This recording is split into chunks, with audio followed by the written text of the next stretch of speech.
রাজশাহীর new market এলাকায় সাবেক সংসদ সদস্য ওমর ফারুক চৌধুরীর মালিকানাধীন থিম ওমর প্লাজায় অগ্নিকাণ্ডের ঘটনা ঘটেছে। প্রায় ২.৫ ঘন্টার প্রচেষ্টায় ফায়ার সার্ভিসের ১২টি ইউনিটের পাশাপাশি প্রথমবারের মতো কাজ করেছে ফায়ার সার্ভিসের টিটিএল, যা ১০ তলা পর্যন্ত আগুন নিয়ন্ত্রণে সক্ষম। মঙ্গলবার দুপুর ১২:৩০টার দিকে ভবনটির ৭ম তলায় ফুড প্যালেস নামের একটি রেস্তোরাঁর কিচেন থেকে অগ্নিকাণ্ডের সূত্রপাত বলে প্রাথমিকভাবে ধারণা করছেন ফায়ার সার্ভিস।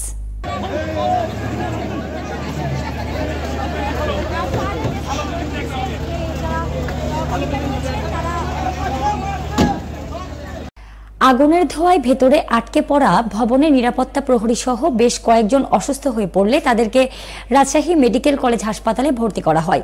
ফায়ার সার্ভিস ও সিভিল ডিফেন্সের রাজশাহী সদর স্টেশনের senior station officer Abu Shama জানান, আগুন অন্য ফ্লোরে না ছড়ালেও ধোঁয়ার কারণে নেভাতে বেগ পেতে হয়েছে। ১২টি ইউনিট ও ফায়ার সার্ভিসের টিটিএল প্রায় ২ ঘন্টা চেষ্টায় আগুন নেভাতে সক্ষম হয়েছে। রাজশাহী ফায়ার সার্ভিসের উপপরিচালক মঞ্জিল হক জানান, আগুন লাগার সংবাদ পাওয়ার পরপরই অভিযান শুরু হয়। উচ্চ ভবনের অগ্নি নির্বাপকের জন্য ব্যবহৃত টিটিএল মইবাহী গাড়িও কাজে লাগানো হয়। বর্তমানে আগুন পুরোপুরি নিয়ন্ত্রণে রয়েছে এবং বিস্তার হওয়ার আর কোনো আশঙ্কা নেই।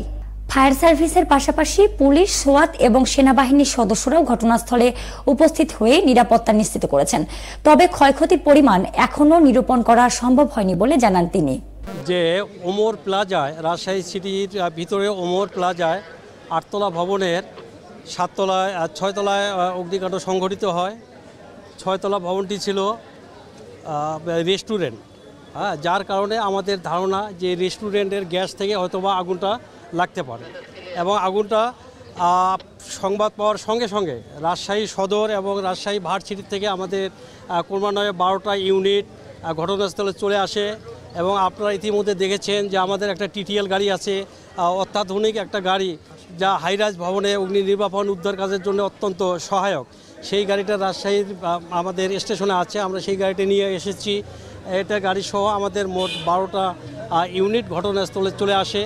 আমরা প্রাণপণ চেষ্টা করে এই আগুনগুলো অত্যন্ত ঝুঁকিপূর্ণ আগুন, আমরা সকলে ব্রিদিং অ্যাপারেটাস পরে এই আগুনটা নির্বাপন করতে সক্ষম হয়েছি।